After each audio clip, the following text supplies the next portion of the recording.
Next coding at TDP అభ్యర్థులకి Chandrababu workshop. మొత్తానికి TDP, Janasena, BJP నాయకులతో చంద్రబాబు కీలక సమావేశం నిర్వహించారు. మొత్తానికి రేపు జరగబోయే ఎన్నికలు అంటే ఎంపీ, ఎమ్మెల్యే అభ్యర్థులకి కీలక సూచనలు, సలహాలు అంటే ఎన్నికల నియమావళి ఎలా ఉంటుంది, మీ యొక్క అభ్యర్థులు ఎవరైతే కంటెస్ట్ చేస్తున్నారో వాళ్ళు ఎలాగ ముందుకు వెళ్ళాలి, ఎలాంటి వ్యూహాలు రచించాలి, ఒక నామినేషన్స్ వేసేటప్పుడు ఎలాంటి అంటే అప్లికేషన్ ఫిల్అప్లో ఎలాంటి జాగ్రత్తలు తీసుకోవాలి, మొత్తం దీనికి సంబంధించిన అఫిడవిట్లో ఏమేమి అంశాల్లో మన ఎంత ఫేర్గా ఉండాలి అన్న అంశంలో బేస్ చేసుకుని చంద్రబాబు నాయుడు ఈ రోజున ఒక ఎంపీ, ఎమ్మెల్యే అభ్యర్థులకి అందరికీ కూడా చాలా కీలకంగా సమాచారం అందరికీ కూడా వాళ్ళని ఎడ్యుకేట్ చేస్తూ ఎలా ముందుకు వెళ్ళాలి, ఈ రాబోయే 30 రోజుల్లో 40 రోజుల్లో ఎంత అప్రమత్తంగా ఉండాలి, అధికార పక్షం ఏదైతే ఏదైనా గేమ్స్ ప్లే చేసినా ఏదో రకంగా మిమ్మల్ని ఇబ్బంది పెట్టే పరిస్థితులు తీసుకువచ్చినా కూడా మీరు చాలా అప్రమత్తంగా ఉండండి, దాన్ని గట్టిగా ఎదుర్కోవాలి అనే వేలో కూడా చంద్రబాబు నాయుడు వర్క్షాప్లో మొత్తం దిశానిర్దేశం చేశారు. మొత్తానికి అంటే గ్రౌండ్ లెవెల్స్లో బీజేపీ, టీడీపీ, జనసేన ఇది ఎందుకనంటే ఇది రాజకీయ భవిష్యత్తు కోసం కాదు, రాష్ట్ర భవిష్యత్తు కోసమే మనం ఇలా నిర్ణయం తీసుకున్నాము, ఓట్లు బదలాయింపు అనేది చాలా క్లియర్గా జరగాలి అని మీరు గ్రౌండ్ లెవెల్లో ప్రజలకి మీరు ఎడ్యుకేట్ చేయండి అనే వేలో కూడా దిశానిర్దేశం చేశారు. దీనికి సంబంధించిన చంద్రబాబు నాయుడు ఏమన్నారో ఒకసారి ఆయన మాటల్లోనే విందాం. ఒక్కరు కూడా అప్రమత్తంగా ఉండాల్సిన అవసరం ఉంది. ఈ రాష్ట్రంలో రాజకీయాలు ట్రెడిషనల్ గా ఉంటే, ప్రజాస్వామ్యయుతంగా ఉంటే మనం మామూలుగా రాజకీయాలు చేసేవాళ్ళం. ఈరోజు ఒక పక్క చూస్తే రౌడీయిజం, అధికార దుర్వినియోగం ఒకటి కాదు, ఎన్ని రావాలనో అవలక్షణాలు అన్నీ వచ్చాయి. అలాంటప్పుడు అందరూ క్యాండిడేట్లు కూడా చాలా అప్రమత్తంగా ఉంటే తప్ప మనం ఏమాత్రం కూడా ముందుకు పోయే పరిస్థితి ఉండదు. ఈ విషయం మీరు గుర్తుపెట్టుకోవాలి. ఒక జట్టుగా పేషిజాలను వదిలిపెట్టి గెలిపే ధ్యేయంగా మనం ముందుకు పోవాల్సిన అవసరం ఉంది. ఇది ఒక రాజకీయ పార్టీ ప్రయోజనం కోసమో లేకపోతే గెలిచే అభ్యర్థుల ప్రయోజనం కోసం కాకుండా రాష్ట్ర ప్రయోజనాల కోసం ఈరోజు మనందరం ముందుకు పోతున్నాం. ప్రజలు గెలవాలంటే ఎన్డీఏ రాష్ట్రంలో గెలవాలి, దేశంలో ఎన్డీఏ గెలవాలి.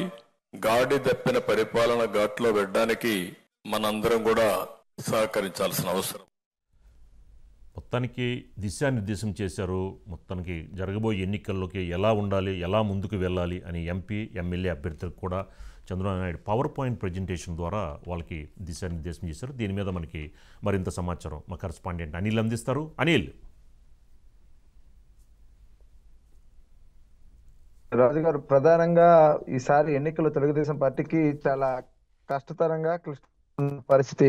ఈసారి ఖచ్చితంగా గెలవాలి అన్న ఆలోచనలో టీడీపీ అధినాయకత్వం చాలా పట్టుదలతో ఉంది. ఎందుకంటే ఈసారి గెలవకపోతే రాజకీయంగా ఆ పార్టీకి తీవ్ర ఇబ్బందులు వచ్చే పరిస్థితి ఉన్న నేపథ్యంలో కూడా అన్ని రకాల జాగ్రత్తలు తీసుకుంటూ కూటమి దిశగా చంద్రబాబు ముందుకు వెళ్లారు. ఈ నేపథ్యంలోనే అభ్యర్థుల ఎంపిక కూడా దాదాపు ఆయన పూర్తి చేయడం కూడా మనం చూసాం.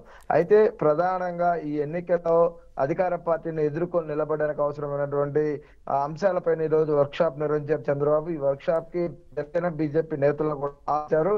వర్క్ షాప్ లో తనకున్న రాజకీయ అనుభవంతో తాను ఇప్పటివరకు చూసినటువంటి ఎన్నికల పరిణామాలు, ఇప్పుడున్న పరిణామాలను కూడా వివరిస్తూ చంద్రబాబు అభ్యర్థులకు దిశానిర్దేశం చేశారు. ముఖ్యంగా మారిన రాజకీయ వాతావరణంలో పోల్ మేనేజ్మెంట్ కి అవసరమైన విధానాలు, అదేవిధంగా అధికార పార్టీ చేసినటువంటి ప్రయత్నాలు అంటే ఓడించడానికి కావచ్చు, ఏ రకంగా తెలుగుదేశం పార్టీని దెబ్బతీయడానికి వైసీపీ ప్రయత్నం చేస్తుందో అనే విషయాన్ని కూడా ఆయన ఇక్కడ నేతలకు చెప్పడంతో పాటు ఎలాంటి జాగ్రత్త చర్యలు తీసుకోవాలి, లీగల్ గా ఉండేటువంటి అవకాశాలు ఏంటి, మీడియా పరంగా ఎలా ముందుకు వెళ్ళాలి, ఏ అంశాలపైన కంప్లైంట్ చేయాలి, ఎన్నికలకు సంబంధించి ఎలా ముందుకు సాగాలి, తర్వాత నేతలతో సమన్వయం ఎలా చేసుకోవాలి, ఇలాంటి అన్ని అంశాలపైన దాదాపు 3 గంటల పాటు ఈ వర్క్ షాప్ నడిచింది.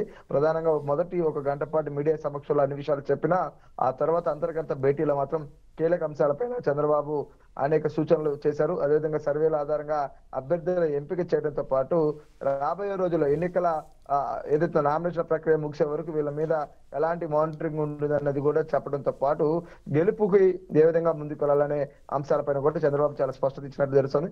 మొత్తం మీద చాలా సీరియస్ వర్క్ షాప్ గా దీన్ని చూడాలి. ఎందుకంటే తెలుగుదేశం పార్టీ ఇప్పటిదాకా చేసిన ఎన్నికలు ఒక ఎత్తు అయితే ఈ ఎన్నికలు ఒక ఎత్తుగా భావిస్తున్న పరిస్థితి కనిపిస్తోంది. ఖచ్చితంగా గెలిపే లక్ష్యంగా చంద్రబాబు వ్యూహరచన చేసి పార్టీ నేతలను కూడా సిద్ధం చేశారు. Raju. Anil, thank you very much.